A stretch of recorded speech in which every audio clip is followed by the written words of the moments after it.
You're listening to Be in Demand, the podcast for honest advice, inspiring stories, and ideas for growing your business by leveraging the expert that you are. I'm your host, Laurie-Ann, business mentor, and I'm also a reformed painfully shy girl, red wine lover, and exercise enthusiast. Join me as I share how being positioned as the expert in your industry, even if it's a busy one, will help you stand out and be the one in demand to hire and work with. Well, Patrick, thank you so much for coming on the show. As somebody that, you and I met on LinkedIn years ago. And I knew you when you were working in the pharmaceutical and also getting your master's. Yeah. And you were doing leadership development on the side. Just share with my audience, how you went from doing it on the side as a side hustle to your full-time gig now. Yeah, it was interesting. And thank you for having me on, LA. It's always, I want to say maybe it's been 15 years or close to it. It feels like it anyway. And yeah, so we met. I remember you were in the hospital as well. And I was in the biotech industry. I was covering the oncology space for Maine, New Hampshire, and Vermont, and some of Massachusetts at times. And for anybody that's familiar with that industry, they know that there isn't a lot of love between healthcare providers in the pharmaceutical or biotech industry on a lot of levels. And being in that space, as you mentioned, I was sort of going through my master's program at that point around organizational leadership, but also about team effectiveness and a lot of different things, right? How do you navigate stress and how do you have productive conflict? And what I decided to do was, as my side hustle, I guess, even though I wasn't getting paid for it, it was providing me access to get into offices, because I would go in and maybe meet with a nurse manager and I would have a question with them around, what do you guys do for navigating stress for the people at work here? Or, what do you do when you have employees that don't get along and your team is struggling? Or if I knew that there were issues, I would say, what would you think if I came in and did a workshop for you guys on some of the research around navigating conflict or dealing with stress? And they were always up for that, right? Because they didn't have a budget for it for the most part. And it provided an opportunity for me to build a real partnership with them and gain greater access. Mm-hmm. So that's how I used it. That's great. And I loved it. It was just something that it's like a passion and an obsession with me in terms of, and the environment that I came from was all around selling science. What's the science that backs it up? So I took the same approach to leadership and team development and personal development, because there's a lot of research out there that demonstrates why certain things work and why they don't. Right. And that's the approach I've taken. Right. And it's so funny. And this is the whole reason why I wanted to have you on the podcast, because you did a free workshop. And I hear a lot of people out there, not necessarily my clients, who say, well, I'm not going to speak for free. But when you do speak, there's always an exchange of value, whether you're getting an actual check or not. You're getting, in those situations, you got real life experience. But then it also turned into something else. Like, these people remember you. Yeah. They're gonna refer you, because they're also raving about you. Those to me are like the 3 R's. You want your audience to remember, rave, and refer you to others. And by you speaking, this is part of, and we're going to get more into the different forms of speaking and the different ways that you're getting your message out there. But this is how you have been building your business, is through different forms of speaking. Yeah, without question. And the thought of, I guess for me too, is that I love talking about this stuff. I love an audience. I certainly love to get paid for doing it. And that is what happens now. But there are still opportunities where if somebody asks me if I would do a workshop for a group and it's whatever, something that I know that they don't have a lot of money, I'm happy to do it if I can fit it in, because it allows me to continue to refine my messages and listen to how they respond and how they land. And you never know where that's going to go, that somebody is going to take something and they're going to benefit from it, hopefully, but also that they're going to tell somebody else and saying, we should reach out to him again. That's right. You've got lots of stories where that's exactly what's happened.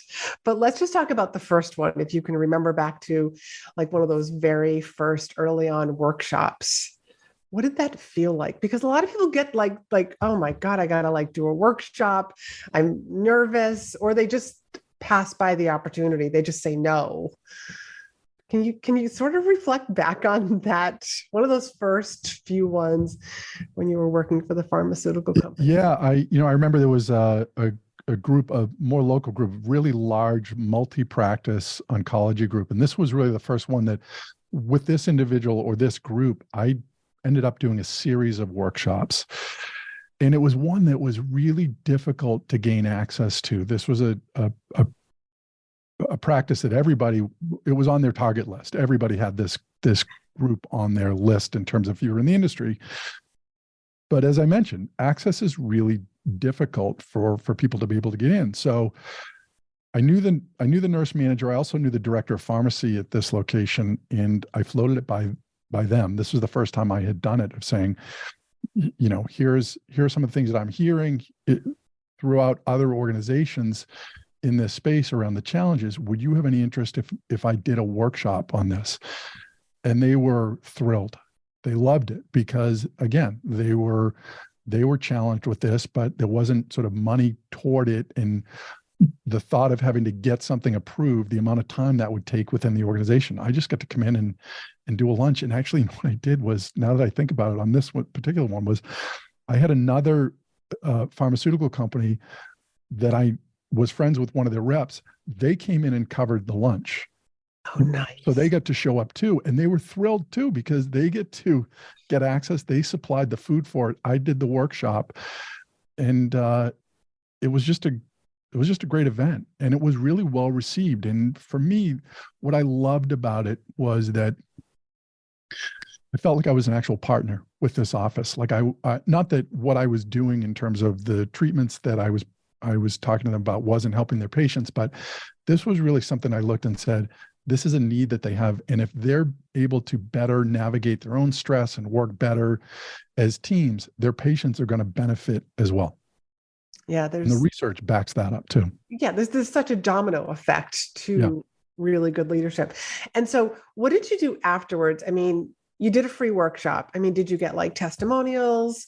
Did you like I talk about, like, listen to the questions, because the questions that people ask, like there's gold in that information. What did you do afterwards? Yeah, without question.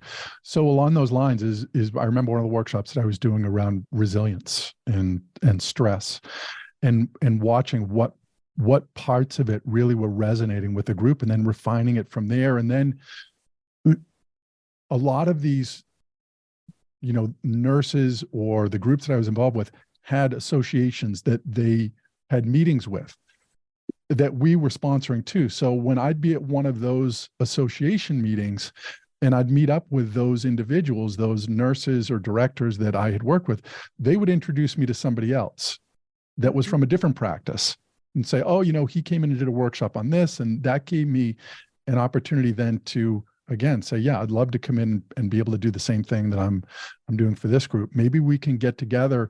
I'd love to hear more about what the challenges are specific to your group, so that I can create a workshop that can address exactly what you're looking for. And that was, again, the other,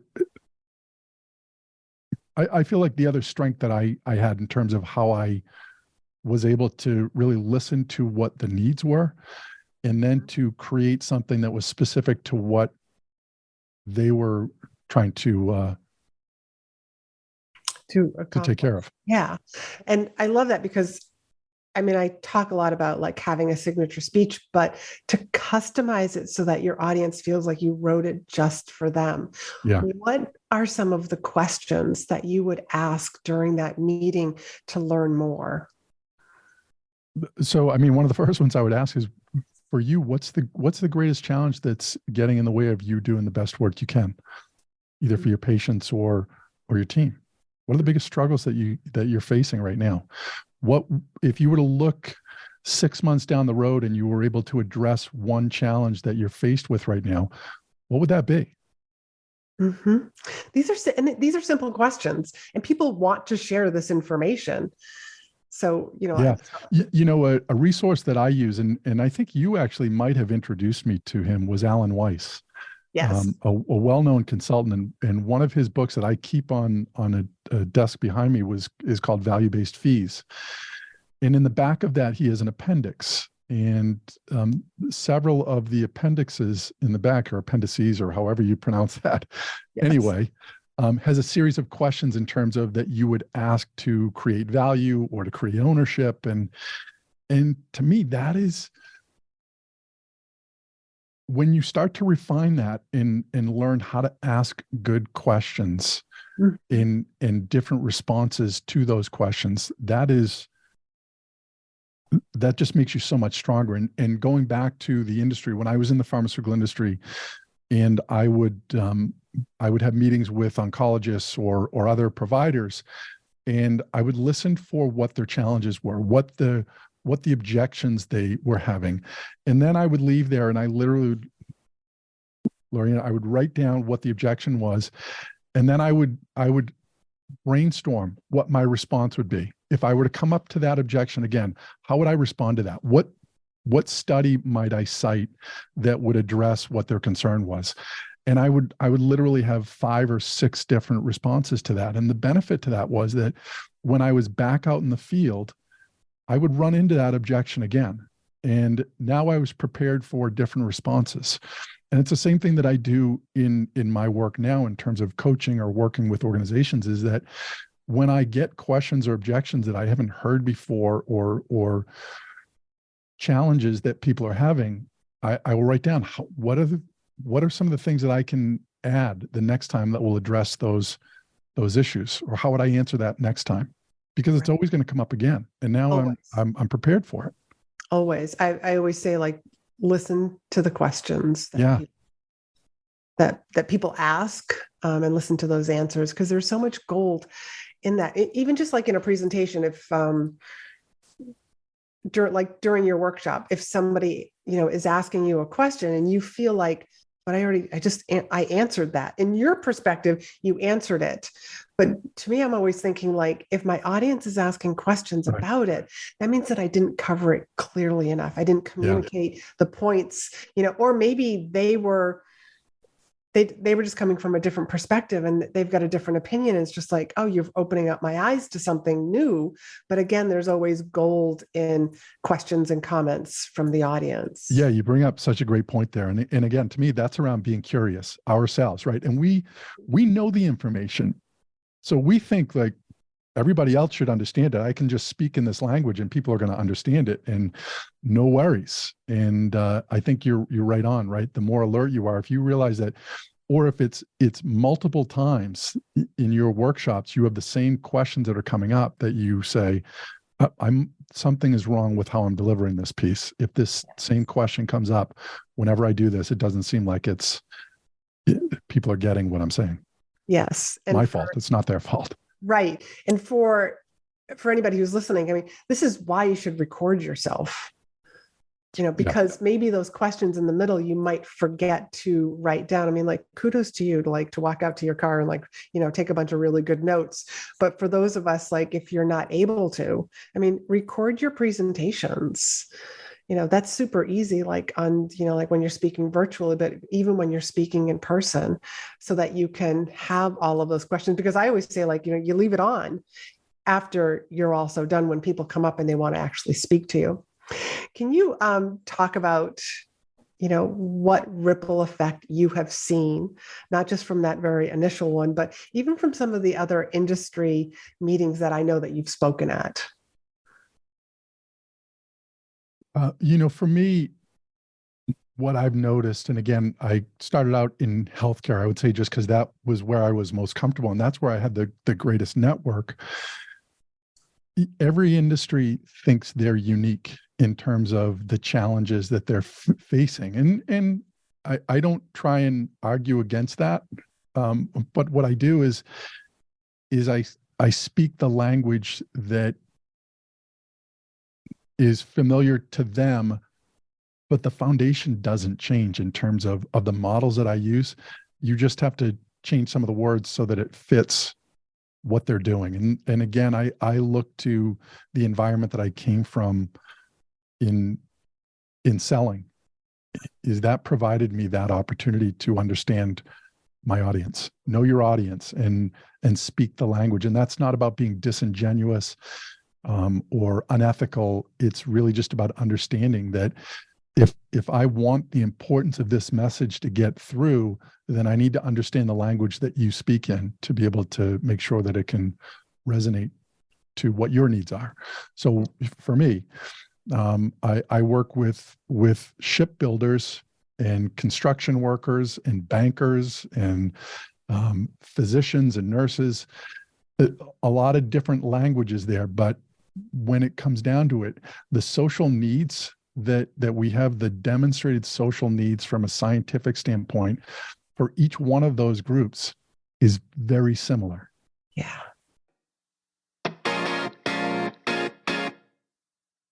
Ready to get positioned as the expert, attract perfect clients, and monetize your authority? Well, speaking is the fastest way to grow your business while building know, like, and trust. Having a speech will attract the perfect clients to you and get you rebooked again and again. So if you're ready to craft a speech that is compelling, captivating, and most importantly, converting, then get on the waitlist for In-Demand Signature Speech, where you'll learn my step-by-step process to build a speech that gets your audience's attention, explains why you're the expert to keep listening to, share immense value while subconsciously addressing the objections your audience is thinking and feeling, so that when you share the next step, it's a no-brainer for them to say yes.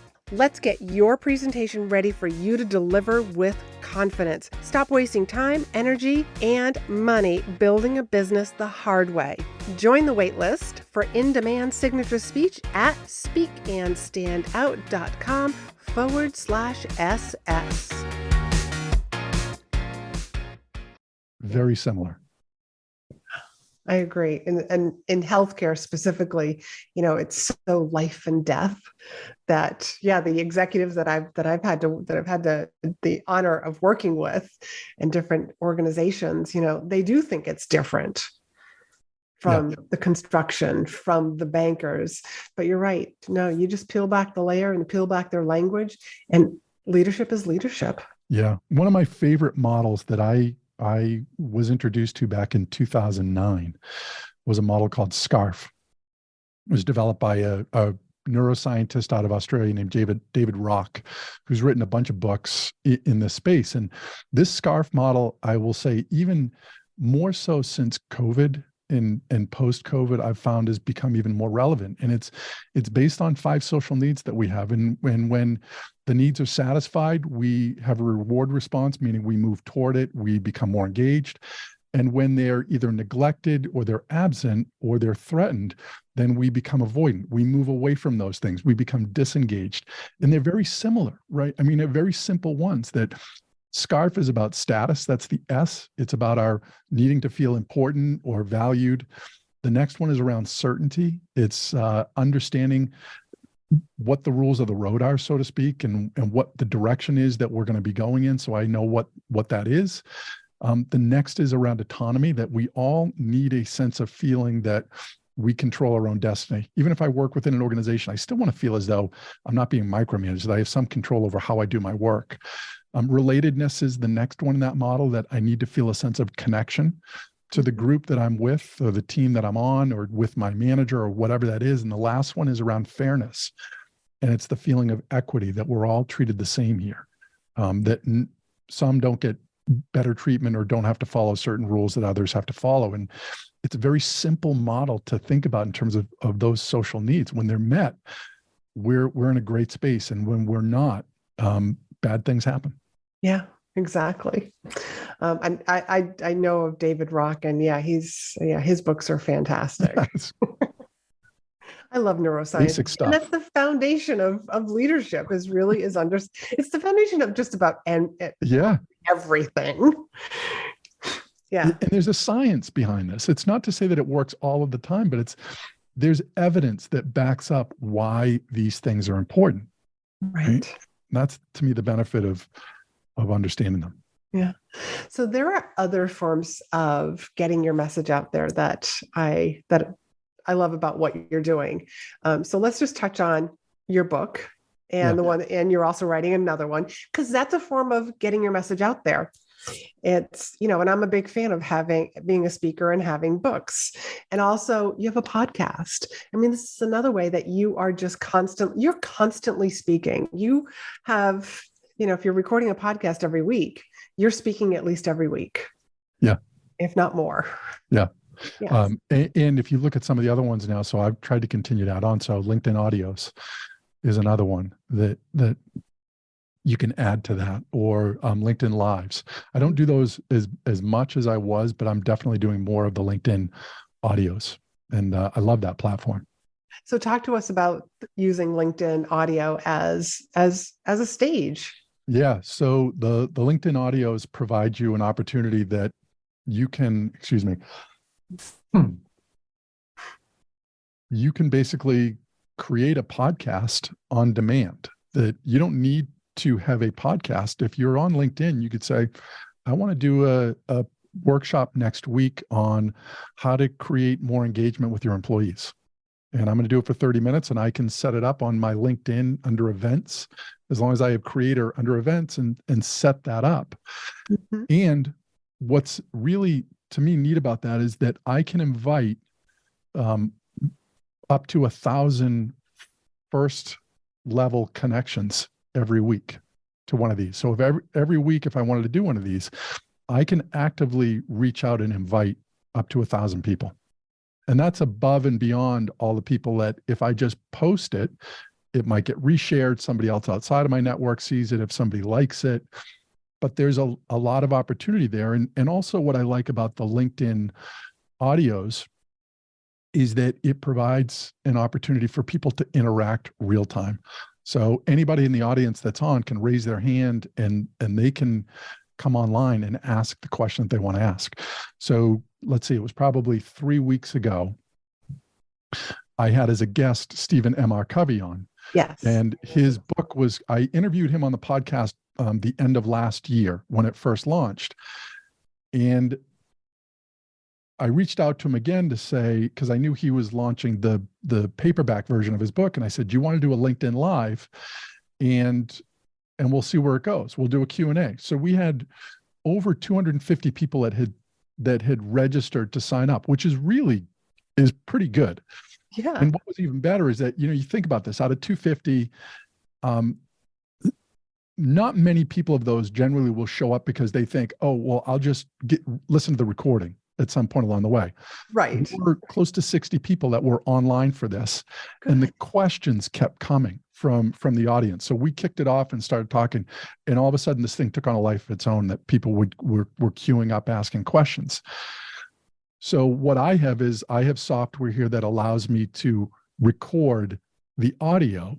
So in another 3 weeks, what I'll do is I'm going to post as another podcast episode on my podcast, Learning from Leaders, this conversation that Stephen and I had about his book with the audience on there. So it's like you get to repurpose it again. Oh, very nice. And so you have to tell us what was the software? So it's a device that I use called Zoom, and it's almost like a little mixer, and it has whatever, the little SanDisk memory cards in it. Okay. That what I do is it records. I have the opportunity to record it on this, and then once it's done, I then upload it to audio to right to your podcast. Yeah, right to my Very nice. And I'm all about repurposing and recycling things. Like, you never do things just once. Yeah. Never. Okay, so I like that. So I'm just curious, with this LinkedIn event, could you actually use something that was pre-recorded? That's a good question. I know you can for the LinkedIn Lives. You can do a pre-recorded. For the audios, I'm not sure if you can do a pre-recorded or not. I don't believe so, but I'm not 100% sure on that. Okay. So the LinkedIn audio would be great for anybody who just feels like, hey, like I don't have a great background. I feel a little camera shy. It's like a great way just to almost like, let me start getting my message out there. Now, how often do you do these? Are you doing them monthly? Are you doing it So weekly? I probably do one every 3 weeks. Okay. Is probably about what I do. And you bring up a great point, Ellie, is that if people are sort of like, oh, I don't know that I want to do that, or I'm nervous about doing it, don't invite anybody. And then just get on the line and maybe nobody shows up for it, but just treat it as though, because I've had those before where there are some episodes that I've done that I knew I wanted to make it as a podcast, but I thought, if I'm going to do it as a podcast anyway, and it's a monologue of me talking about a model, why not do it on LinkedIn Live? And that way, if I get anybody, if they want to listen in, if they have questions, great. But if they don't, I'm recording it anyway, and I'm just going to convert it into a podcast anyway. So it just expands the opportunity for me to get this message out. And also, I don't get nervous or concerned like, oh, I can't believe nobody's here listening to this. I just pretend that it's just a podcast that I'm doing. Nobody listens to my podcast anyway when I'm recording them beforehand. Right. Hopefully people listen after. Right. But what a great way just to, hey, I'm doing this. I'm recording my podcast. Yeah. So I might as well just share it with other people. Yeah, I'm going to edit it and maybe even edit out certain parts. But so what? It's like you're getting your message out there, because you just never know how it's going to land with somebody. Like people, I just feel, and like you've put out a post and it's like, this is exactly what I needed to read today. This is exactly what I needed to hear. Yeah. And the nice thing about audio too is you don't have to worry about, I can wake up in the morning and put a hat on and not have to worry about, what I look like. I can be looking at notes or an outline that I put and don't have to worry about, am I looking up at the screen? Am I engaging the audience? I can have everything scripted and bullet pointed out the way that I want to go through it. And you can have just a natural conversational tone as you're going through stuff. And also they don't have to be long. No, go they for don't. 8 minutes, 10 minutes. They don't. Right? Yeah. So, how fast that goes. Yes. And if you're, just like you said, you just want to like record your own podcast, it doesn't have to be long. And it also, you could do it spur of the moment. Like, I just feel like recording a podcast right now, create a mini event, just like you said, like if someone joins, fabulous. If they don't, who cares? Yeah. You can still like listen to the recording afterwards, right? Kind of like a replay. Yeah. Well, as long as you have the recording software. If you don't, that's the only downside with the LinkedIn audios yet, is that unlike the LinkedIn Lives, that somebody can listen to it after the event has happened.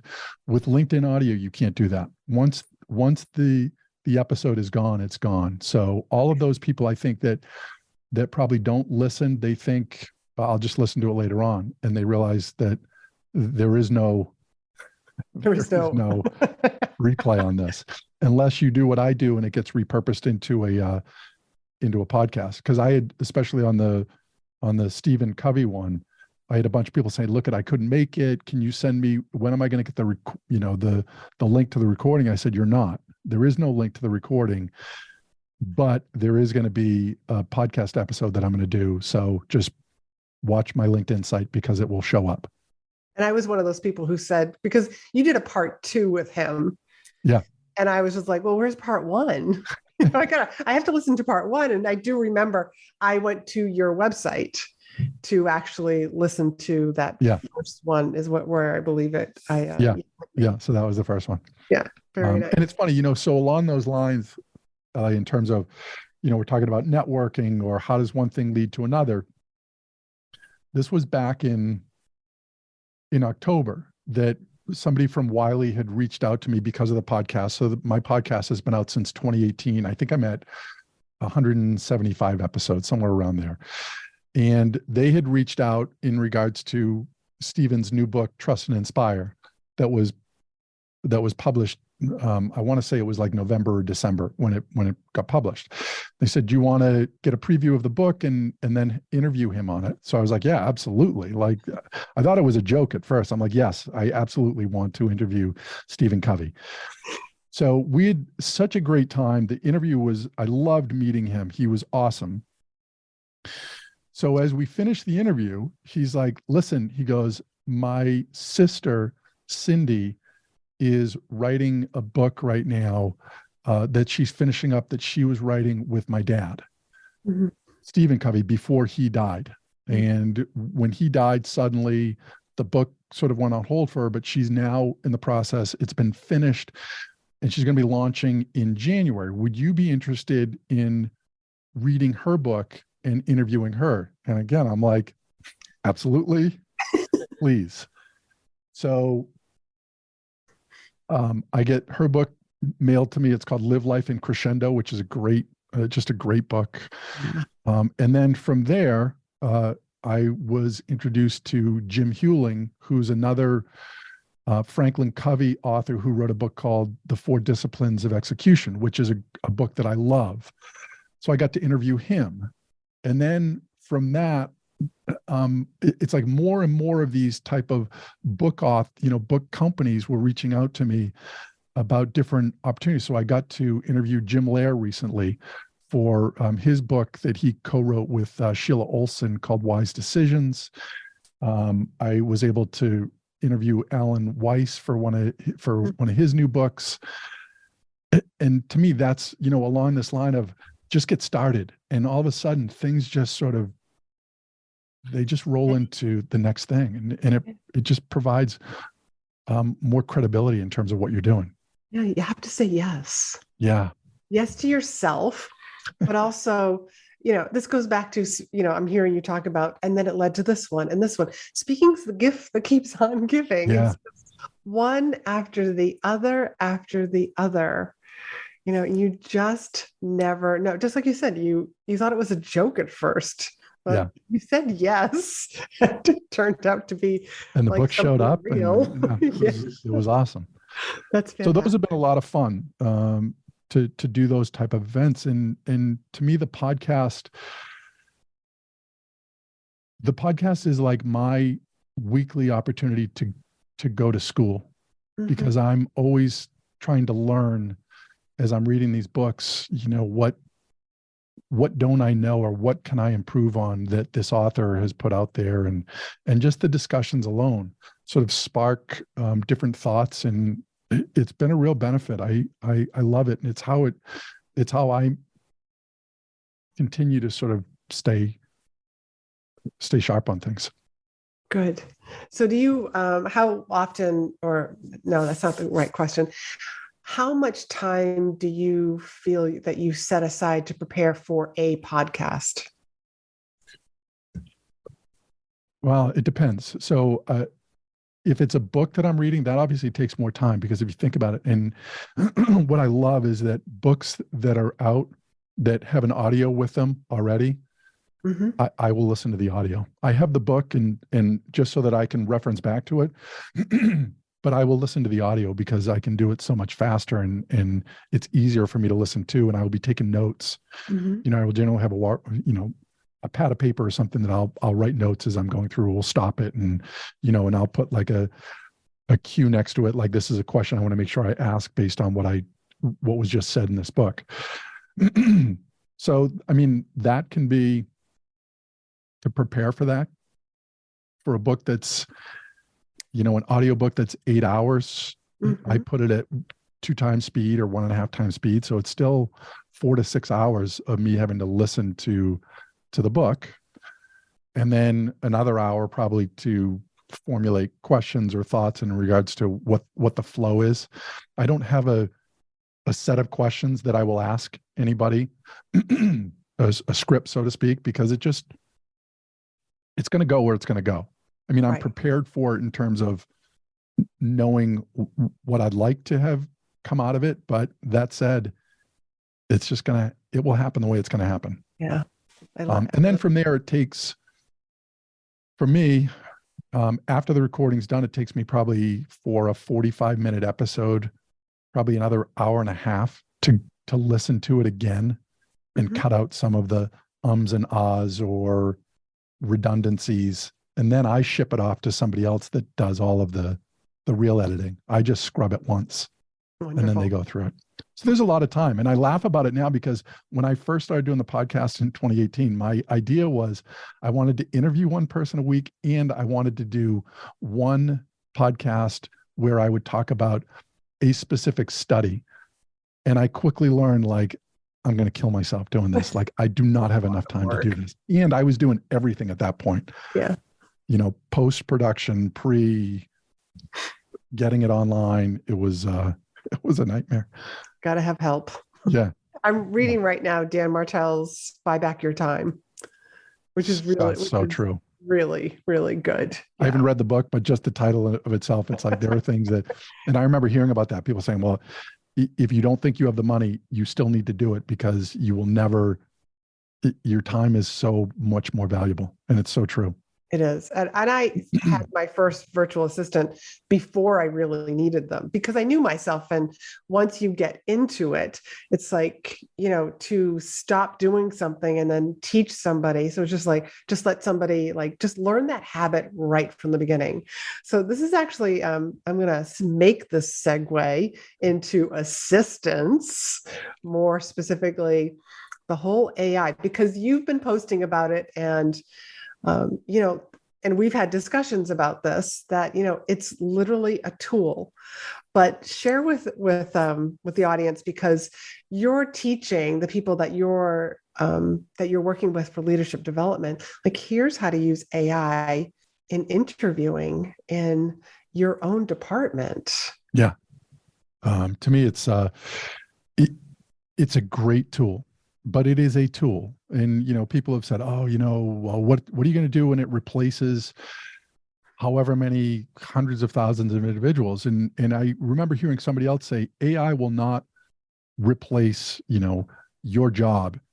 Somebody that knows how to use AI will be the one that replaces your job. And I do believe that. I think if you're resistant to this tool without even having explored it yourself in terms of how you're using it, it's not going away. So you ignoring it isn't going to make AI not continue to grow. So why not find a way to be curious and embrace how you can leverage this thing to your advantage? And I remember the first time that I went on it, and I was listening to a podcast by Gary Vaynerchuk. And I love listening to Gary V. I don't listen to him all the time, but it seems like every time that I've listened to him, like, he's like this visionary in some regards, or he's just aware of things. He just watches what's going on. And I remember him mentioning, and this was the beginning of January, he mentioned ChatGPT, and I immediately went on and played with it. And I was blown away. Like, I just couldn't believe the questions that I was asking it, and it would produce the answer. So I'll give an example. I had the model that I use called Cables. It's a model that I developed.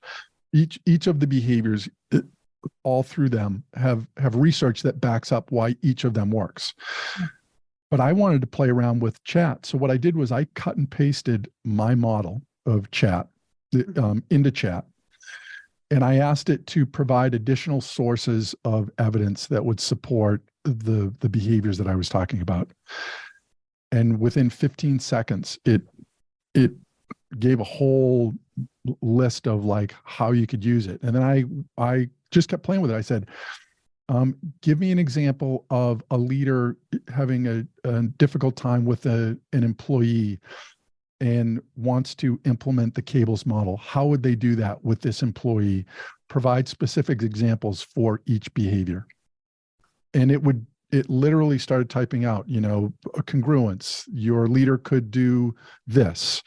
For appreciation, your leader probably would want to do this. And I thought, boy, what a great tool to be able to use with those people that I'm working with in the models, where I could say, if we just talked about SCARF, I could then say, let's now take that scenario and ask a question in chat based on this scenario that I'm facing right now. What social needs do I think are probably being impacted as it relates to SCARF? And it would say status, your employee may be feeling this because of this happening. It provides an opportunity for priming the pump, as I have often said, of when I'm kind of struggling with, I don't know how to start this off. I don't know the question to ask. I don't know how to build a framework. This will create that framework. And that's not to say that whatever it gives me for answers, I'm going to say, oh, these are perfect. I'm just going to follow this. But it provides a structure for me to say, I like that. And now I'm going to build off of that. Yeah. And it's a tool. And it's a tool. Think of how much like it's helping you brainstorm and put out more content. I mean, your clients are benefiting because of this, because you're learning how to use this tool. Without question. Mm-hmm. Without question. One of the questions or one of the criticisms that had come up was, oh, it's going to, kids are going to cheat in school and all of this stuff. And right, we know that there's software out there or there's AI that can detect when AI is being used, but there's also ways to get around those in terms of how you structure your sentences. But again, rather than try and demonize chat, I would say, how do you help it to be an aid to teaching? So if I were a teacher, and I shouldn't say I'm going to, I'm in one of the workshops that I'm starting out, I'm going to use chat in this where I'm going to provide them with an article that I'm going to ask them to read. And what I want them to do is use chat to ask an additional question off of what they've read. Something that they felt like the article sparked an additional thought that they might have, and ask chat how it would sort of follow up with this. And then I want them to present on that. Because what that does is it to me, that's about critical thinking and learning how to ask better questions. You're using this tool to say, here's what you just read. What has this just sparked in you in terms of other thoughts that you might have? And then if I say to chat, how would you use this in this situation? That's what I want to hear somebody present to me on, is that after I read your article, I then asked this question, and this is the response that I got. To me, that's about figuring out, how do I use this thing to be a benefit to me? Yeah. And it's just the way that you're getting your message out there. Yeah. And like more people need to hear, about leadership development, about the neuroscience that's behind it, that's underneath it, that makes great leaders. Because like, why shouldn't we just enjoy going to work? Everybody, Yeah. I mean, that's what got me into leadership was, like I was working at Leahy Clinic and I went from one department to another department, for my career. And just like, I just went from one great environment and I went to a terrible environment. As like same organization, different manager. Leadership sets the tone. I mean, and I think it was a bad experience that set me out. And I was just like, why can't people enjoy going to work? Yeah.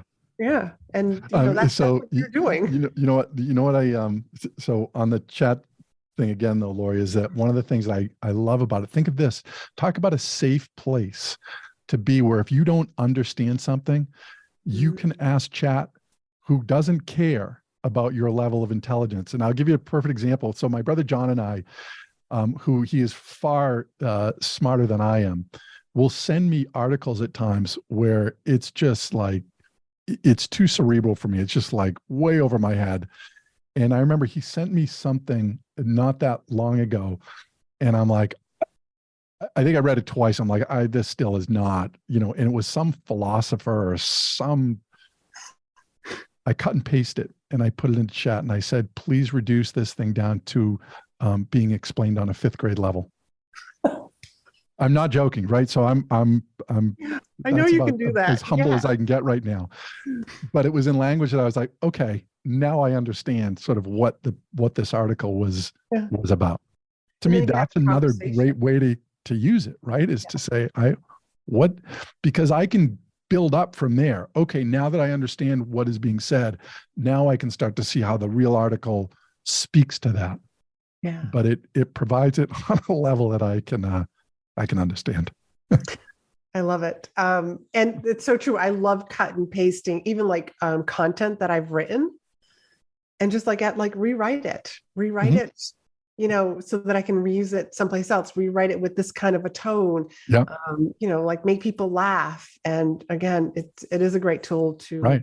embrace. Or a workshop that I want to do. And I will put it together and I'll say, act as an expert instructional design creator and redesign this workshop based on this content in a structure for adult learners. Love that. Now that's taking the science behind instructional design and outlining this workshop in a format that has probably been demonstrated through research to be the most effective, or one of the most effective ways to present information. Yeah. So it enhances what I do. It takes my content and allows me to make sure that I'm providing it in a structure that is going to be, most accessible. Yeah. Wonderful. All right. Before, I have one final question for you, and that is for any like coach or consultant that's out there. What would be your piece of advice for them for getting their message out there? But like even if it's just based on like your personal experience and the ups and downs of working for yourself.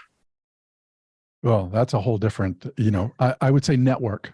Network is the biggest thing. I have, and you're one of them, Laurie-Ann, in terms of reach out to people that are in the same field as you. And we all like to share our wins and the challenges that we're faced with. And it gives opportunities to sort of bounce ideas past. So if you're out on your own, I would find a network that you can bounce things off of. And in terms of what would I do, content is king. Yeah. Really, nobody's going to know who you are or what you do unless you start putting content out there.